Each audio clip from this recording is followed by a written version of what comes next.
Notification దానికి తెరదీసింది. అది అయిందో లేదో సెంట్రల్ యూనివర్సిటీ భూముల మీద పడ్డాడు.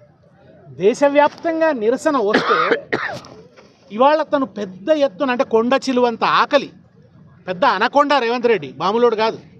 ఈ మొత్తం హైదరాబాద్ చుట్టూ పరిసరాల్లో ఉన్నటువంటి పారిశ్రామిక భూములన్నింటినీ కబళించడానికి, పెద్ద ఎత్తున పెట్టుబడిదారులకు పందారం చేసి అవినీతి వాటాలు పంచుకోవడానికి, ఢిల్లీకి మూటలు పంపడానికి వాళ్ళ హిల్ట్ పేరుతో ఒక దోపిడీ పాలసీని తీసుకొచ్చినాడు.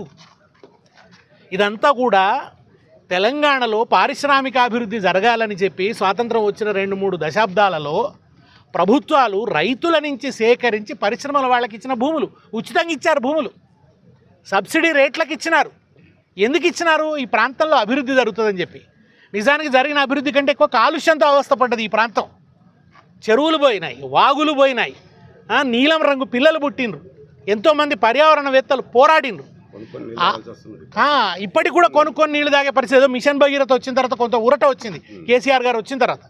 కేసీఆర్ గారు ఎంతో ఆలోచించి బోర్లు వేస్తే కెమికల్ వాటరు, పచ్చటి నీళ్లు, ఎర్రటి నీళ్లు, ఈ పరిస్థితులలో కేసీఆర్ గారు ఎంతో ఆలోచించి ఆయన ఈ పరిశ్రమలన్నింటినీ కూడా మెరుగైన పద్ధతిలో ఈ పారిశ్రామిక వ్యర్థాలను ట్రీట్ చేసేటువంటి, అంటే సామూహికంగా అందరూ ఒకచోట ట్రీట్ చేయగలిగినటువంటి, అందరూ ఒకసారి పెట్టుబడి పెడతారు కనుక ఎఫిషియెంట్గా దాన్ని ట్రీట్ చేసేటువంటి అవకాశం ఉంటుందని చెప్పి అక్కడ మన సిటీ అక్కడ ఏర్పాటు చేస్తే, ఫార్మా సిటీని ఏర్పాటు చేస్తే ఆ ఫార్మా సిటీని ఫ్యూచర్ సిటీ అన్నాడు. ఫ్యూచర్ సిటీ కాదు, అది అవినీతి క్రీచర్ సిటీ. ఆ ఫ్యూచర్ సిటీ పేరిట జరుగుతుందంతా రియల్ ఎస్టేట్ దందా. ఒక రియల్ ఎస్టేట్ బ్రోకర్ ముఖ్యమంత్రి అయితే ఏం జరుగుతుందో ఇవాళ జరుగుతుంది రాష్ట్రంలో. దాన్నంతా రియల్ ఎస్టేట్ దందా అమ్మేసుకుంటున్నాడు, ఆ ఫ్యూచర్ సిటీ భూములన్నీ కూడా. ఇవాళ అది చాలదన్నట్టు ఈ పారిశ్రామిక వాడల్లో ఉన్నటువంటి మొత్తం భూముల్ని కూడా అడ్డగోలు అప్పనంగా పప్పు బెల్లాలాగా పంచిపెడుతున్నాడు. ఇదంతా ఉత్త నంగనాచి వ్యవహారం. ఏదో ఎస్ఆర్ఓ రేటు, దాంట్లో 30%, ఇదంతా కూడా ఉత్తదే బహానా పైకి చూపించడానికి.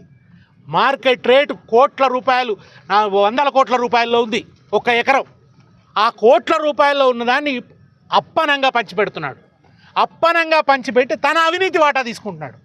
మొన్న జూబ్లీ హిల్స్ ఎన్నికల తర్వాత రేవంత్ రెడ్డికి బాగా అర్థమైంది, డబ్బులు పెట్టి ఎన్నికలు గెలవచ్చు, వచ్చే ఎన్నికల కోసం 1000 కోట్లు ఖర్చు పెట్టుకోవాలి, నా తరతరాల భవిష్యత్తు కోసం వేలాది కోట్లు చేసుకోవాలి, నా ముఠాకంతటికి కూడా తయారు, అలీబాబా 40 దొంగలు అన్నట్టు తయారైంది ఇవాళ ఈ కాంగ్రెస్ ప్రభుత్వం.